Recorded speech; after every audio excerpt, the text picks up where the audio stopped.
Welcome to Brave Together Parenting, an empowering and truly helpful podcast for the parents of children with disabilities and all unique needs.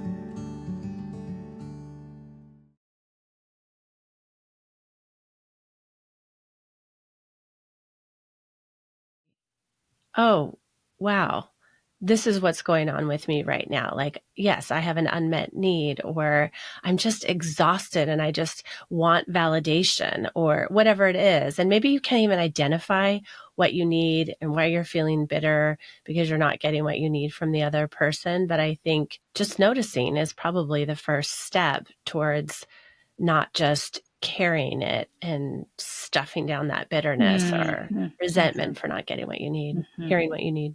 I think there's a couple things we can do. It depends on the relationship. So if we are in relationship with the person that we are venting to, then I know we are responsible for asking for what we need. We cannot imagine that they are going to know, right? And so when we vent and we have an expectation, I think it's important to sometimes prevent with telling them, this is what I need from you. I've had this crazy day and I really need to hear you say these couple of things to me. Now, it can feel like, well, if I give them the words, it doesn't feel as good or it doesn't count. The reality is that if they're willing to say it, it's because they care and love for you, right? And those are words you needed to hear, and they will feel good even if you've told them what you need to hear. And sometimes we're not aware enough. We're not self-aware. We're just venting and we don't realize it till afterwards. And then I think that's a time when we need to go to our person and say, I just vented to you and I realized I really needed this from you. And you couldn't have known it, but I just want to let you know if I do this again, this is probably what I need from you. And then you've done your duty to the relationship. You've asked for what you needed. Now, the reality is sometimes you're still not going to get it. And then there's two things that you need to do. If you know you're not going to get it, if you've made an expressed need and your person, friend, partner, whatever, is not willing to give it to you, then you need to decide, is it still beneficial for me to vent when I know I'm not going to get what I need? Can I then go give myself what I need and say all the things to myself that I need to say? Or do I need to not do that? Is it more hurtful to me to say it and not hear? Or is it more hurtful to me to not say it, right? And that's something you need to work through for yourself. And the answer to that is acceptance. Either one, both of those are acceptance, right? I'm accepting that I can speak it and know I'm not going to get what I need, and then I can go care for myself. Or I'm accepting that this isn't a relationship where I can get what I need, and so I need to give it to myself. Both of them, I think the answer is acceptance. Love it. Love, love, love. I love this. What I love here is also the opportunity, even as you're able to access and articulate and voice what it is that you would like to hear from someone else.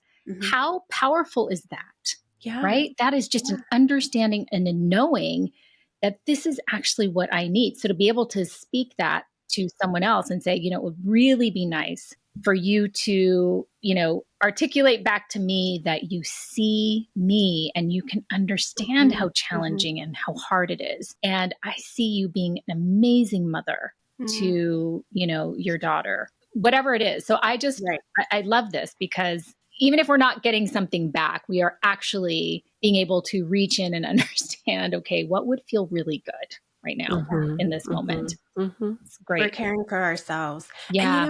And being a therapist for 1.5 million years, I have found out from clients that so many people are scared to even acknowledge what they hear from somebody when someone's really giving them emotions. And I will ask them why, did you ask them this question or did you say that to them? And often clients will say, well, no, I worried it would make it worse. If I talked about how sad they were feeling, or if I validated that, I worried that it would make them feel worse. And I'm always like, no. When people, when you say something that you see is going on with something, or you imagine or you address it, people actually feel better, even if it's a negative emotion. People do that with grief. People do that with lots of things.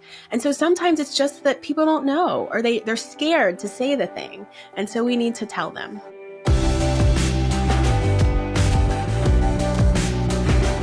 Thanks so much for listening today. Do us a favor and leave us a review and a rating so that this podcast can get into the ears and the hearts of more and more moms. Did you know that Brave Together Parenting podcast is an extension of our nonprofit organization, We Are Brave Together? We Are Brave Together serves an international community of caregiving moms, offering support groups that are virtual and in-person, educational resources, and low-cost weekend retreats. And we have published our first anthology of caregiving stories entitled Becoming Brave Together, Heroic, Extraordinary Caregiving Stories from Mothers Hidden in Plain Sight. It will encourage and validate every parent caregiver. To join us today, go to wearebravetogether.org.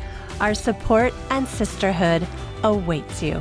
Brave Together Parenting Podcast is for entertainment and education purposes only. It's not a substitute for professional care and should not be relied on for medical or mental health advice. The use of any content on our podcasts, links, show notes, or on our website is to be done at your own personal risk. Please seek out a professional to assess your own medical or mental health concerns because we are all beautifully complex and the content of this podcast is for a broad audience.